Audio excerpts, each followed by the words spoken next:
Download the BCSN Plus app today. Local sports all the time. Visit bcsnnation.com for details. Discounts may apply.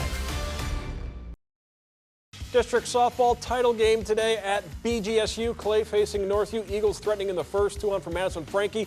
Slaps a fly ball to right. Wind takes a hold of it. Carries over the outfielder's head, allowing Olivia Haas and Ellie Haynes to score. Clay the early advantage. 3 innings later, still 2-0. Eagles another rally. Haas deep drive to center over the outfielder's head. Bree Skadschmeen and Lillian Cordell score on the RBI triple as Clay builds a 5-0 lead. In the 6th, adding to it, Haynes finds the right center gap. Haas and Bryn Ryder come home. Northview gets one late. Clay, though, wins 7-1. Mason Lowry caught up with Haas after the big win.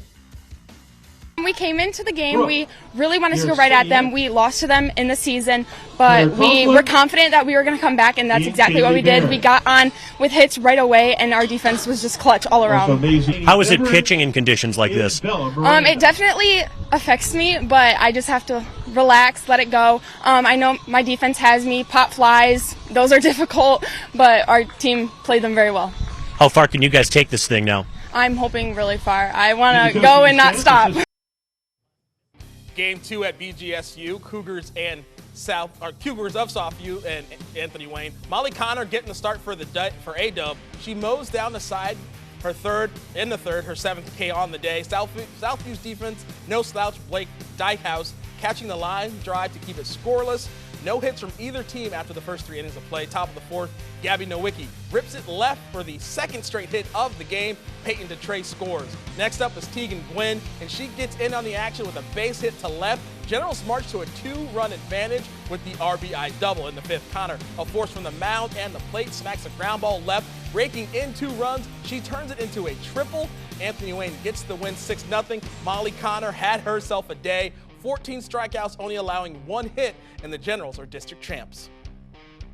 Well, we had just played Southview like a week or so ago, so I knew going in they're probably going to make adjustments. They knew a little bit of what I was throwing, but I just tried to bring my best game, and my team brought their best game, and we ended up producing. We were hitting the ball hard, got unlucky on some, hitting it right at people, but we just kept rallying, and we were able to put some across the board. At the end of the day, I just try and take it pitch by pitch, and knowing that my team has my back, and the important thing is that we win, and we got more to do the next game.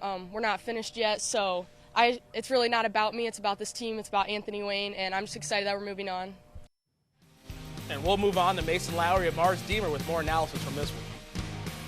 Well, pitching is usually the story at this time of year, and this evening down at BGSU was no different. Let's go back a few hours to game number 1. Olivia Haas in the circle for Clay against a Northview team that beat them by 5 runs about a month ago back in April. She absolutely dominated this game to the first 5 innings, and what was so impressive to me was she did it without striking anyone out. Yeah, I think she trusted her defense behind her. She was getting ground outs. I mean, you don't have to be a strikeout pitcher to be effective. She threw 4 pitches in the first inning and just shut them down immediately, and that set the pace for the rest of the game. I think she was reliant on what was behind her and just kept rolling with that.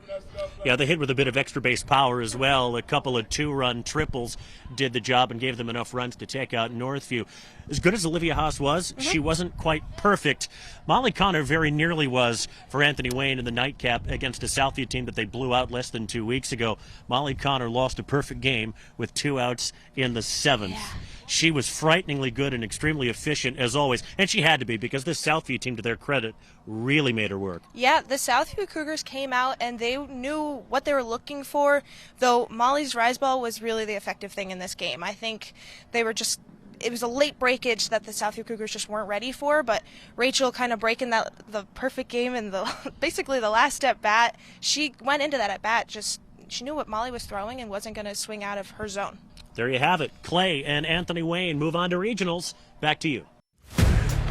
Tournament time on BCSN is brought to you by Med1 Care Therapy Partners, #1 in quality service and quality care.